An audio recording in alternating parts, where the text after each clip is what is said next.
I've got like 3 amazing children and soon to have a 4th. Welcome back to Relatable Dads Unscripted, figuring out parenthood one honest conversation at a time. My name is AJ. This is Danielle, Dan, the missus, Dan. The mother of my children. So yeah, she's my new co-host for today. A guest every now and then. But yeah, you'll get used to seeing her face every now and then. Hopefully, I get to see it every day, so you get to see it every now and then. Lucky you. Yes, very lucky me. So the reason she's on today is because it's a new look to RDU. We're trying something new. I want more female perspectives because I don't want it to just be narrowed towards fatherhood and being a dad, because we've had a lot of feedback relating to a female perspective from parenthood, which is I really enjoyed that feedback. So I need some more female perspectives. And I'll always be honest and give you my honest opinion. Oh, I know. And also Dan watched the divorce lawyer one with Ellie, and she said that was the best episode that we've done to date. And it was because it was a female perspective on very male dominated views. So after that comment, I was like, oh, that's actually a good shout to have some balance. Yeah. Yin and yang and all that stuff. So yeah, that's kind of where we're at the moment. We are going to do like a little bit of a rebranding and everything else, but for the time being, it's going to be RDU. It's going to be Relatable Dads Unscripted, and then just a female guest every now and then. So that's the introduction. So we're going to talk a little bit about our co-parenting, how we co-parent. Is it called co-parenting if you do it in the same house? Well, I feel like it's just parent, yeah. Or how we parent. Co-parent, isn't it? Not really. Is it not? No, I feel like co-parent is 2 separate houses. Well, if you carry on with your attitude, it might be co-parenting. So yeah, we'll kick it off with, who do you think is the soft parent and who's the disciplinarian? I'm the soft one, but I wouldn't say I'm soft either. You are the strictest one, but if you ask anybody about our parenting, I think they both think we're both strict. So I don't feel like I'm all that strict. My family think I'm strict. But they also think you are too. But I'm quite lax in certain things though. Like I like just having fun with the kids, and that can be deemed as, if they're being mischievous. Yeah, I think it's hilarious. That's what you like, yeah. As long as they're not being naughty. And do you remember, when Ro was going through his phase of being a bit out there? You would class it as naughty. And I would just like, no, he's just learning his boundaries. Yeah. And still learning his boundaries some days. No, but it's like, he needs to know his parameters of where he can go with doing certain things. So, and remember when we had this conversation, I was like, don't call him naughty, because he'll grow up thinking, I'm a naughty kid. So but you just didn't understand either, because he wasn't as naughty for you. So you didn't understand like how frustrated I was getting all the time, because it was constant when he was testing his boundaries. He was testing his boundaries every day, all the time. And then you were just like, yeah, it's okay. But it's like, no, it's literally constantly. But I can't go anywhere. Like, he never done it with me, so I was just like, exactly. And that's the thing. Yeah, but he did it with me, but you see him do it with me as well. But I did intervene. Feel my pain. But I intervened every now and then. But also on the flip side, if it's always me intervening, then he's going to know that you ain't going to do nothing, and then he's just going to have to wait till I say something. So that's why I kind of like, I don't really want to get involved. I just leave you to crack on, and then if it's... I think we're fairly good at that though. That like when one parent is telling off the kid, we kind of just leave the other parent to it. Like, do you remember one time I was in the old house, and I was in the kitchen doing something, and then you and Ivy were having a back and forth, and then she was coming down the stairs and she tried screaming at you. Do you remember? All I remember was she screamed at you, and I've come flying out of the kitchen. I was like, don't you talk to your mother like that. She weren't expecting me to come out of the kitchen. She absolutely, I'm not going to swear, pooed herself. And then, yeah, and then she was like, started crying because I told her off. Yeah. But I was like, you don't speak to your mother like that. And I feel like certain times I get involved when if I feel like they've pushed a boundary too far in the way they've spoken to you or whatnot. Yeah. But I try not to get involved in it. Like when you're telling them off, I try and just leave you to it. This is what we had a discussion the other day, didn't we, about was giving Ivy a punishment for something. Seems to like it's always Ivy, but this example is Ivy was giving Ivy a punishment, and then it was like I was saying we've got to not add loads of stuff onto it, so we can't give her one punishment and then later like I give one, then you give a different one, and then we're adding something else. It's just she's done something wrong. It's one punishment. That's that. So not loads of punishments because then that's not fair. You added it, not me. Yeah, I did, but then you was trying to add a third one, and I was like, no. I was trying to. I added 2. I did the first 2. Then you tried to add a third one, and I was like, nah, literally, I've already added 1. So Our older daughter's 11, and our punishment at the moment is generally her phone. Yeah. If you've got any other ideas of an 11-year-old and how to punish them, like by all means, send them away because generally it's just like we take away her phone now.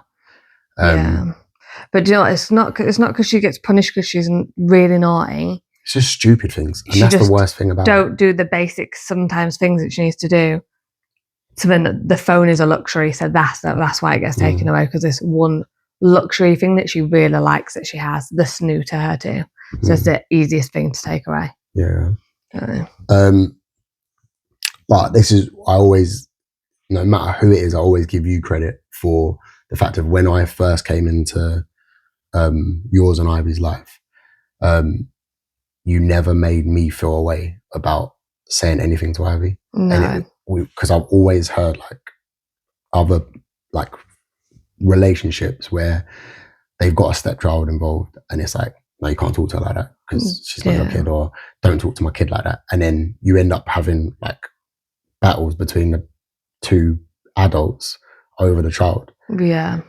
And I've always said, like, I'll give you so much credit for the fact of, as the moment I came into both your lives, you've never ever said, like, you can't talk to her like that, you can't do that because she's not your kid. And you've always made me feel like I was her father and her dad, and I've got full kind of, I don't want to say control because we parent together at the end of the day. Like you came in when she was young, so like how she's turned out now is like a credit to us both. So when she's an adult, I see a thing today saying like when your children are older, somebody's going to sit and ask them like how was your childhood, and you got to sit and be okay with their response. And I was like, like hopefully the kids turn around and say like it was good. But like when Ivy's older and somebody asks her like you were her whole childhood because you were there from when she was 2, so like it's a long time. I do kind of, I wear that badge though, like I want them to, well, I don't ever want them to be in therapy like my dad was this and my dad was that. Like I've always had a good relationship with Ivy as well, like in terms of confiding with me and like talking with me and stuff like that. Yeah, she talks to you, don't she, a lot. That's what, and I think at the beginning, obviously, you came in as their friend, and that's like you came in as their friend. She did wonder after like a little while why you was not leaving. This guy's just moved in, like he was here every now and then, and now he's like literally always here. Go away. Yeah, she did have she had a few weeks where she struggled, didn't she? I think with Ivy as well, we've always had like moments of it's a transition of like we lock heads every now and then for like a week or 2, and then it goes back to just being normal. Yeah. Which is difficult for me as a dad. And obviously it must be difficult for you because like you're seeing... I'd say the amount of conversations that we've had over the years of me like getting upset because I'm saying like I don't understand why you 2 have got a disconnect at the moment. And then it bothers me because ultimately like she's mine at the beginning and I wanted to make sure that it's like it's just fair between all the kids. It's very difficult to have one child who's not biologically yours and the other 2 that are, and making sure everyone's treated fairly. And that is like, I'd say, one of our biggest things that I always read a lot into, and I always am like really conscious of over anything, because that everybody is always treated the same. And I do think that we've ironed that out now, and like I've never actually asked you this question. It's probably not a great time to ask it. What have you struggled with most about, obviously, me being a stepdad to Ivy as opposed to me being a biological dad to Ivy? Well, because all 3 kids are mine, so I love all of my kids the same. So then you was obviously so into Ivy when me and you got together, and then we just had Ivy, and it was always Ivy made me the guy that I am. Ivy made me the guy I am. Then Sienna came along, and it was like Sienna's changed me, like, and like now I've become a dad, like, and obviously you missed 2 years of Ivy, so you didn't do the whole beginning bit, the hospital thing. Everything was new. Obviously that was a different experience for you. Then we've had Ro, and that's your boy. So like all 3 are very different. You've all got, I feel like you've got very different bonds with all 3, but just to make sure that you love them all the same is, I'd say, the biggest struggle that I've had with you. That was one of my, obviously I wanted my boy. My boy was my boy. I wanted a boy. But that was another reason I wanted it to be a boy, because I wanted to have 3. I feel like I'm in a very blessed position because I've got 3 separate relationships. Because I feel like if I had another daughter, it would have been like, I've got 2 daughters and a stepdaughter. As like, now I've got my stepdaughter, me and her have got an unbelievable bond. And but you don't call her stepdaughter. No, but you like, just call daughter. I hate the word stepdaughter. I can't stand it. I'm just saying, like, so I've got like a unique bond with Ivy. I've got a unique bond with Sienna. And I was like, I don't want to have another daughter because then it kind of tarnishes my bonds with those 2. Yeah. I wanted a completely different bond with my boy. And I feel like I'm very blessed the fact that I've got like 3 amazing children and soon to have a 4th. No. I'm joking. I'm just fucking with you. And my belly is like quite toned. Look at you, like putting your hand on it like it's like joking. You weren't black and white, very slim in colour. I didn't think of asking that question before, but it's only as we like talking about it, the challenges that. But I think you've taken on, like, you took on Ivy really well. So like you took on as your own straight away. And like you have always, like, where I've been worried about things, it's not where you've done stuff intentionally. I think it's just as things have happened, as we've had Sienna, has been more of a worry for me. And then as things have happened, just been more of a worry. Like, I don't think you do anything intentionally. I think you do try to treat them. I mean, Roman's your favourite, and you don't treat them all the same. You treat Roman very differently to the way you treat the girls, but the girls you generally treat the same. Ro isn't my favourite. Yeah. He's not. Nah, he's just my boy, and he's just like, he's a special little character. Like today, so Ro, we've got builders next door to our house. I was asleep, so I was on nights last night, and then Dan said to me, you know what? Ro went outside. We've got builders outside, so he opened the front door by himself, and then was just like, all right, Shan. So funny. And like proper like walked over like this. It's so funny. Like chatting shit to the builders, and then this house is very much an Arsenal house. Yeah. And the builders next door are Liverpool fans, who are second in the table, second to Arsenal, who are first. But he was giving shit to the. Yeah, that's right. I know. He was giving poo. That sounds so weird. He's giving poo to the builders outside, going boo, boo, and like he's just such a little lad. Like he's just brilliant. He's not my favourite. He's just very different. But no, it's interesting. I do love being a parent to 3 kids, and if it was up to me, we'd have another one. But we're not. No, we're not. Do you think we've ever done good cop, bad cop? No, because I think we're really in sync on. Because I think the main thing that we want to do is always be on the same page when we're parenting, even if we're not on the same page. Like, we're not always on the same page, and we do disagree with each other, but we don't disagree in front of the kids. We disagree behind closed doors, and if you've said it, we just got to back it. And even if we disagree, like, we'll back it, and then maybe like in the kitchen or in the evening we'll be like, I didn't really agree with it, it was too harsh, and we'll talk it out. And then if you want to go back on it, it's obviously the person who set the thing to go back. I have apologized to the kids, and I've been like, so I've flown off the handle or whatever, and I've been like, you done this, da da da da, and then you're like, no, it wasn't her, it was the other one or whatnot, and then I'll be like, all right, sorry, and then so we do listen to each other in that respect. Yeah, I don't think we do good cop, bad cop though. Can you think of anything? I can't. I'm pretty sure we have. I literally can't think that we have. No, I'm pretty sure we have. Oh, sorry, it says how your styles clash or complement each other. I think we just discussed that. But so parenting dynamic, bedtime routines, and tantrums and screen time. It's got in there. Bedtime routine. I'm a very like, just go to bed. Like by the time they're going to bed, I've had enough, and I just want them to go to bed quickly because I just need some like me time. Like whether it's like an hour or 2 hours to watch a program, like for us to eat dinner, like anything. Like whereas you're happy to spend time at bedtime, aren't you? Yeah, you love to like read and stuff. I love reading. Yeah. Like, so Sienna gets involved every now and then, and like Sienna gets involved 90% of the time, and she'll listen to the book as well.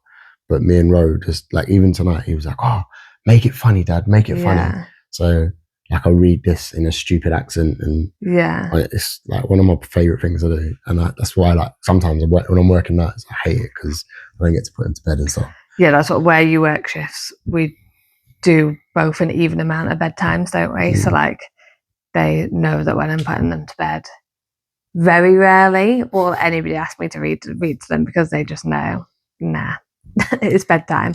And when you're reading to them, I know they're normally having a bath then and having my chill time. Yeah, no, I love reading to them. I think it's so much fun. Who do the kids go to when they want something? Me. No, I'm disagreeing. Really? Depends what they want, to be fair. No, I think it will be me. Say they want to go to the park or play outside, they'll say, "Mum, can I?" Even if I'm like on a meeting or in the middle of a work, and I'll be like, "Your dad's downstairs, go and ask your dad." But they don't want to ask you because they think that you'll say no. I won't know, that's the thing. But then they ask me if I can go with them to the park as well, though. Sometimes. Yeah, they don't ask me that. I'm the fun one. All right, so co-parenting through chaos. This one is titled "How You Handle Disagreements on Parenting." I think we do, really. Yeah, we do, definitely. I think everyone disagrees. Like it's more just like, it's a work in progress over the years to be more aligned, and like you have to give and take, because like some things that are important to you are not as important to me. Like, but because not diet, like I want them to eat well, but certain things I feel like you're a bit over the top on. But that's how you how you feel about it. So that's how you feel. Like what? I don't know. I can't think of anything right now. But you just go. That's convenient. No, it's because you just go so up and down. So like you could be like, no, the kids can't have this amount of sugar today. Like I don't know, they've had one thing, they can't have another thing. But then you'll put a film on and you'll give them a whole bowl of popcorn with sweets in it and crisps in it, and like but like the amount of stuff, like when I just give them a little bowl of popcorn. No, but I'd make like little snack boxes, but it's sort of like multiple things of shit. But only like one or two things of like everything. There's not actually that much. The quantity isn't actually that much. So, what was off? Keeping communication strong as a couple and parents. We do that anyway. Finding time for each other when life's non-stop. I think that's difficult, and I feel like we do. When I speak to other couples and stuff, you think we do a good job of it? Yeah. Really? Yeah.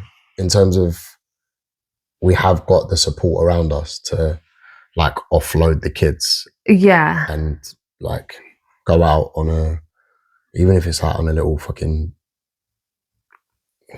I'm trying my best not to. I did then. Yeah. Even if we try and go out on like a little like lunchtime date or cheeky Nando's. It is difficult, but like the grandparents are good. Like my sisters, who are my sisters. Sister. Sam used to have the babysit a few years ago. Alex is good. To be fair, Alex don't babysit very often, you know. That's because she's got her own baby now. Yeah. She don't care about her nieces. Tap her up. Yeah, to be fair, they only live around the corner as well. I feel like I'm the one that babysits all the time now. Yeah, I know. Long. Always got kids there. I like my own kids. To be fair though, before I had my own children, I was always the one that like playing with all the kids and having a laugh with all the kids. Now I've got my own kids. I'm sad. Miss me a bit. I don't. I think it's important though to like, even though you're like we're joking that I've always got the kid, like somebody's kids, but it is important to help in it. Like it does take a village to raise children, and I think don't try and steal my life. It does. It takes a village, and I feel sorry for people that don't have the support. So like everybody should chip in and help because it makes it better. What's one thing we've improved on since becoming parents? You go first. Saying sorry. Well, really? Well, to the kids. Yeah, to the kids. He doesn't say sorry to me. No, I don't. Because I'm always right, so there's no point. But yeah, for the kids, I didn't even realise I knew that word before I had kids. No. But yeah, like, I look at my errors when I'm with my children and I'm like, oh, I shouldn't have done that. You should take it as your New Year's resolution to do it like all round now. No, I do. Not just as for your children, just in life. If I feel like I've done something wrong, I'll say sorry. Yeah. But you don't. Yeah, but that's because I don't feel like I've done anything wrong. Yeah. Like to the kids, I'll notice I've done something wrong and I'm like, oh, I'm sorry for this, blah, blah, blah. But anyone else, I don't do anything wrong, so. Yeah. You should work on that, babe. Oh, thanks. What about yourself? What's one thing we've improved on since becoming parents? I would say patience, but I feel like I still don't have loads of patience, but I feel like I have more patience than before I had children. Because I didn't like children at all before I had kids. Wow. I swear you wanted to work in school. Yeah, then I worked in nursery and changed my mind very quickly. And then now I actually do like children that are associated with me. Like I will never go down the street and just see a kid and be like, oh. But if like your family or like your friends, like I generally like everybody's children. Like if you mean something to me. I like their kids, and I'm like, I love holding their kids and whatnot. I'm also like, here you go, take them back. But with Kai, like Kai's Dan's nephew. So cute. He is very cute. And I'm very good with him. Like, yeah, he's so happy there, isn't he? He comes and just like baby. I was doing some work on my computer and I was just holding him and I was just like tapping away on my laptop and I was like, I'm actually good at this baby stuff. Yeah. Like, it made me a little bit broody. To be fair, I do get broody all the time. You get broody, don't you? Like with Sol, I got broody. I was like, so our friends, they've got he's a year now. One, yeah. And when he first came along, I was like, Dan, I'm well broody. Oh, he was so cute as well. He was a really cute baby and still is a really cute he's such a beautiful little boy. It's crazy. Really is. And he's also really happy. Like, I've his last two young ones, are really happy. Yeah, I've only ever seen him cry once. With me. Yeah, that was when he was holding me the other day, that was jokes. Like, we had the conversation about a week ago. I was like, oh yeah, I've never seen Sol cry. And then Saturday, you were holding him and he started bawling his eyes out. Really crying too. I was like...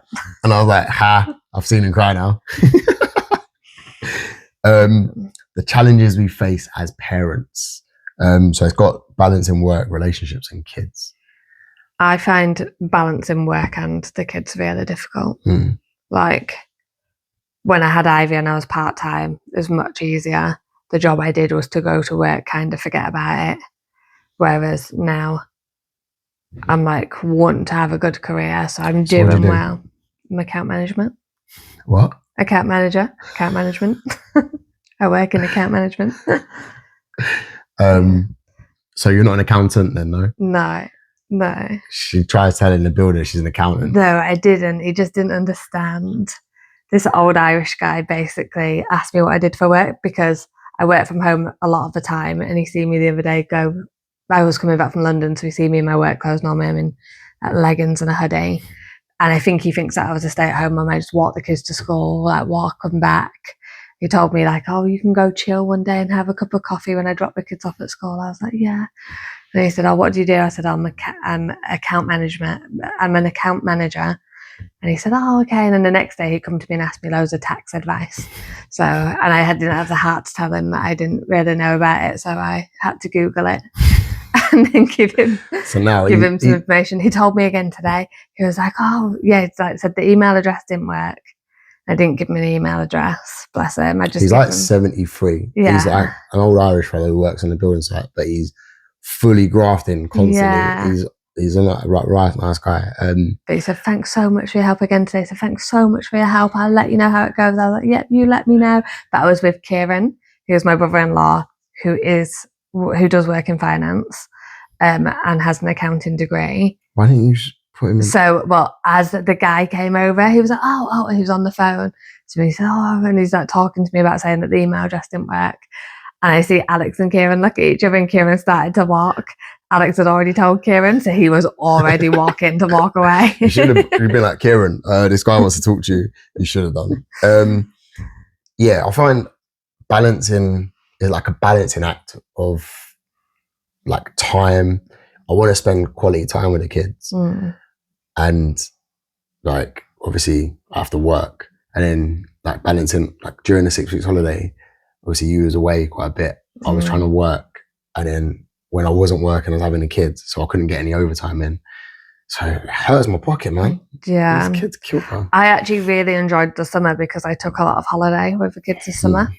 Whereas like last 6 weeks, I think I worked the whole 6 weeks because we moved. So I took the holiday once we moved, once they're back at school. And I really enjoyed to not juggle for those 6 weeks. Like, it was so nice. And I felt like I was a better parent because I was less like moody with them. Like, I had more patience. It was good. Difficult. Yeah. It is constantly like a balancing act. And then it was when I spoke to like Eddie Hearn, who's a multi-billionaire, like millionaire, who's got like $1 billion company all over the world. And then I spoke to T, who's he's in a well-paid job, but like he's a normal person with a normal job and blah blah blah.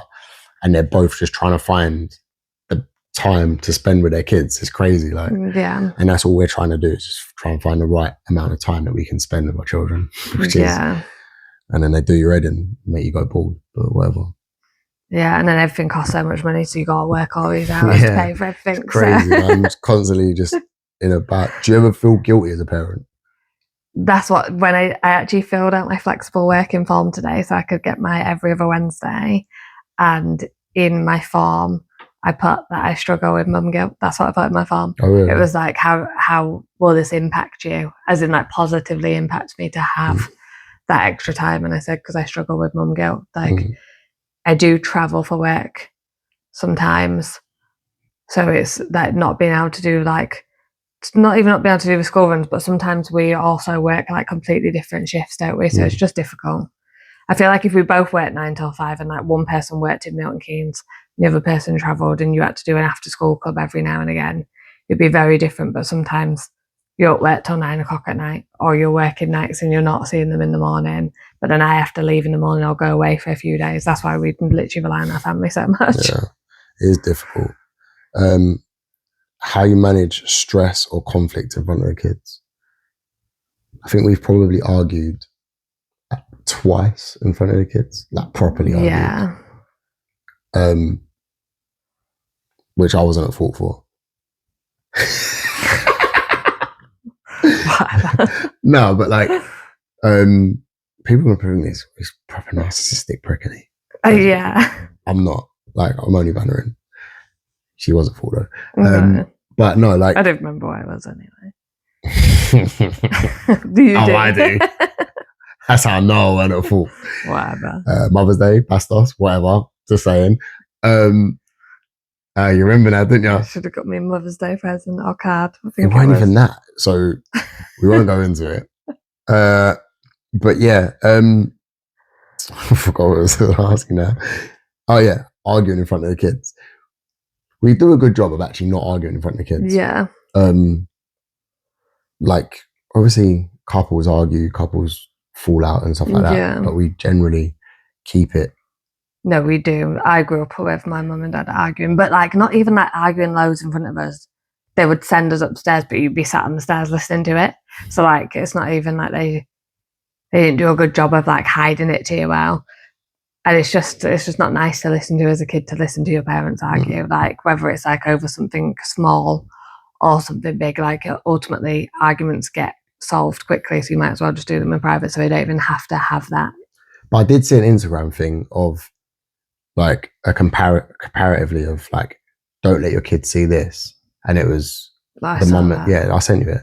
The mum and dad arguing, let your kids see this, and then the mum and dad like kissing and cuddling and all that stuff. And I was like, but ultimately, they're gonna think mum and dad never argued. Mum and dad were like the perfect couple, blah blah blah. And then when they get into a relationship, and then they have the first argument, they're gonna be like, well, mum and dad never done that. So like, obviously, we're not compatible. We're not meant to be together. Because they've never seen mum and dad have an argument. And I feel like that side of things is creating a false... But I feel like you could be open about that without arguing in front of them. So like as they got older, you can explain like the kids, we don't argue in front of the kids, but they'll know that we have disagreements. Like they'll know that we disagree against things, we have different opinions on things. And it's not even to do with the kids, it's just to do with general things in life. Like we'll talk about things openly and you'll say your opinion and I'll say my opinion, and they won't always align. But so they'll see that it isn't like all roses. No, but like it was only when I saw that, I was like, I actually commented on it. I was like, well, this is a load of poo. But then I also think it is nice to show them like affection and that. It is nice to show them affection, but it's also, it's not a false identity. Like it's a false entity when you're saying, oh yeah, mum and dad never argued. Yeah. No, everyone argues. Yes, like, yeah. It's everyone will have a disagreement. No two people think the same all the time, 100% of the time. But it's how you deal with those arguments, like shouting and screaming and swearing and stuff like that. I feel like that's one thing we've also learned to do as well.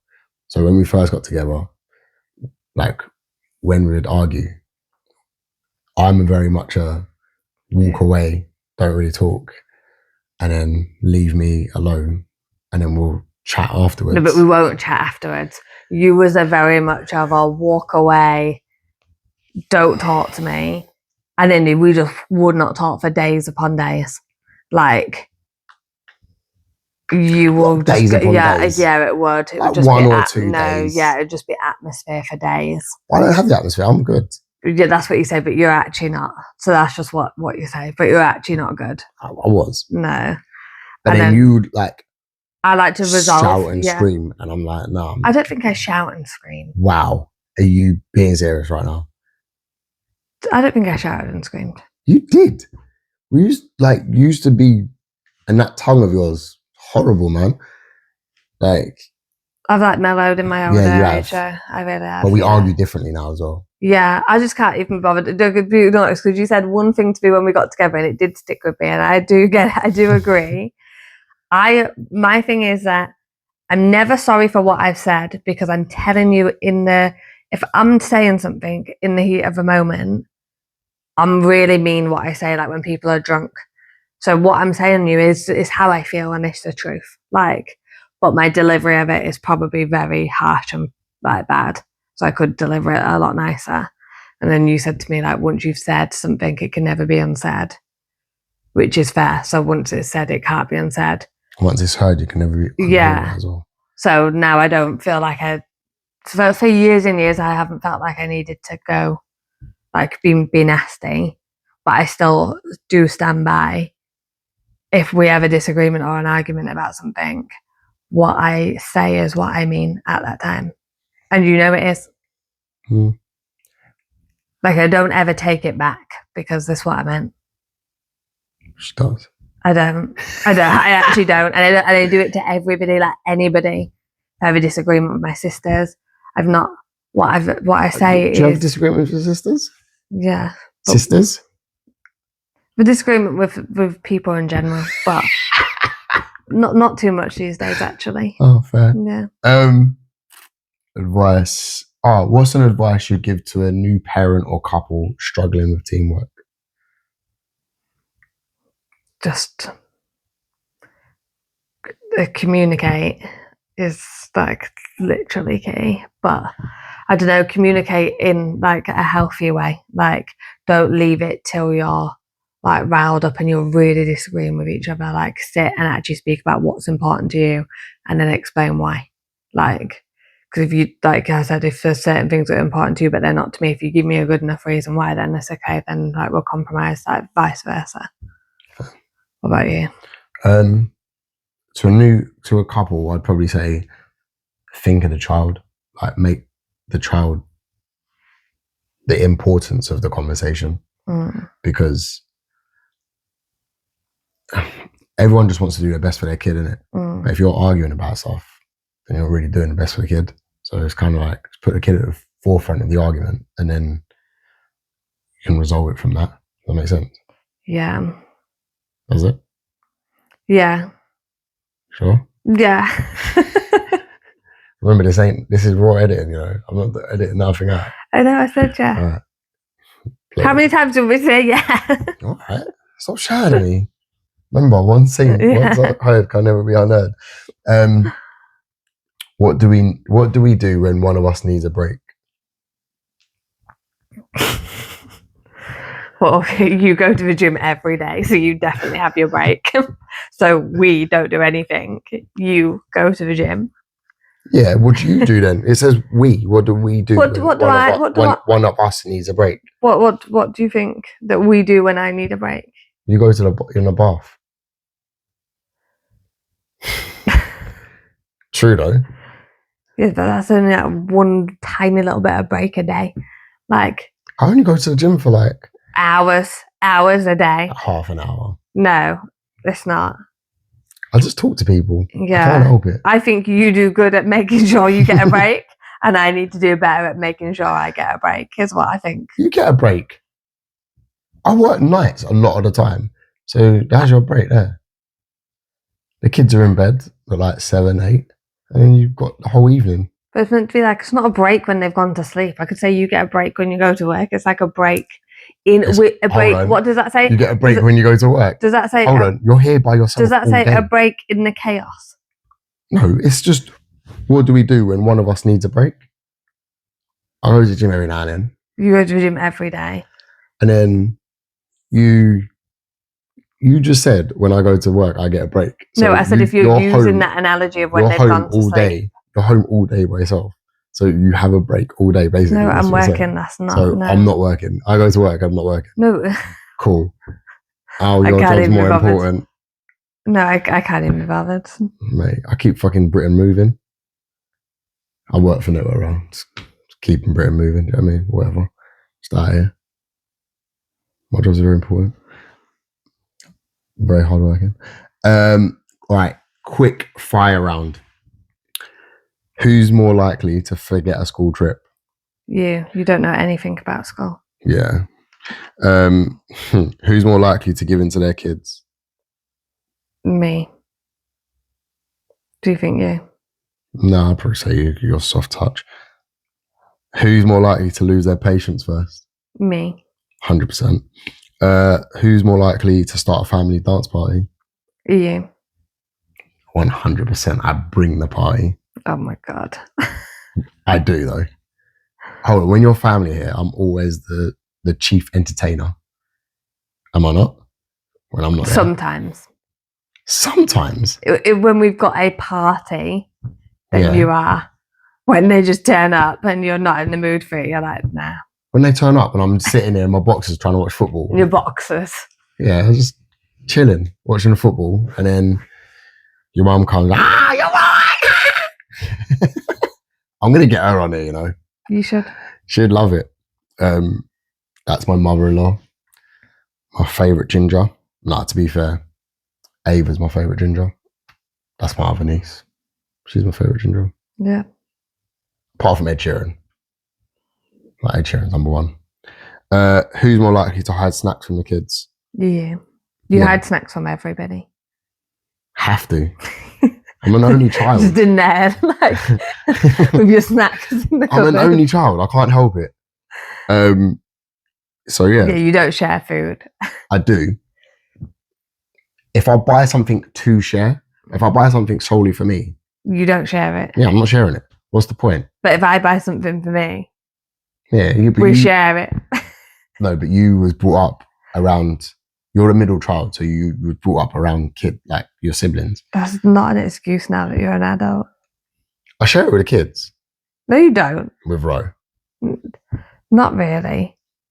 Mate, Ro just comes up and eats my chicken wings. So, yes, I do. I share with Ro all the time. And I always make spicy food so the kids don't want it. I know, but Ro don't care. So that's the that worst backfired on you. Rose is like, yeah, whatever, spicy. I love it. So what we've learned as parents together. You go first. Wow. Just putting it on me. What we've learned as parents together. I'll go with, so obviously when I grew up, I was an only child. I was like a single parent home. And I just thought, and all the people around me with a lot of them in single parent homes. And I just thought that one day I'd meet a girl, probably get her pregnant. Like I'd try to be there as a father as much as possible. It wouldn't work. And I'd just co-parent as much as possible. And I'd always have like a relationship with my child, but I probably wouldn't have a relationship with mother. Mm. And then it was only when I got with you, and then we were into York, do you remember? Yeah. And then Ivy just came out with this new phrase. Wow, like she learns so quickly. And like every week it was just like she learned something new, she learned something new, she learned something new. And I was like, wow, if I was away from the house, like away from like my child, I wouldn't see these small little changes. Yeah. And it proper made me like think like I need to be there every day as much as possible.